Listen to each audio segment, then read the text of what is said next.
Social மீடியால எங்க பார்த்தாலுமே, இந்த ஒரு பிரம்மயுகம் படம் எப்படி இருக்குன்னு சொல்லி ரிவ்யூவ பத்தி தான் ரொம்பவும் பரபரப்பா பேசப்பட்டுச்சு. மம்முகா அவர்களோட நடிப்புல வந்து பூதகாலம் படத்தோட இயக்குனர் ராகுல் சதாசிவன் இயக்கத்துல மொத்தமே 5 கேரக்டர்ஸ் தான் பண்ணியிருக்காங்க.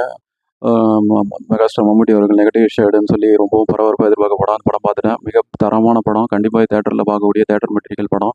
அந்த அளவு சிறப்பான கதைகளும், பல தேசிய விருதுகள், பல ஃபிலிம்பேர் விருதுகள்லாம் பெற்ற மம்முக்கா அவர்கள் நடிப்புல மிரட்டியிருக்காரு. இந்த படம் பாருங்க நீங்களே தெரிஞ்சுக்குவீங்க. படத்துல வந்து இன்னொரு கேரக்டர்லயும் சிறப்பா பண்ணியிருக்காரு சித்தார்த் பரதன். படத்தோட கதை வந்து எங்க ஸ்டார்ட்டிங்லேருந்து எண்டு வரைக்கும் எங்கேஜிங்கா இருக்கு. கண்டிப்பா இது தியேட்டர்ல பார்க்கக்கூடிய அளவுல உள்ள படம். நேஷனல் அவார்டு இந்த வருஷம் மம்முக்கா அவர்கள் ஆர்ட்டுக்கு, அப்புறம் காஸ்டியூம் அர்ஜுன் அசோகன் அவர்கள் கண்டிப்பா கிடைக்க வாய்ப்பு இருக்கு.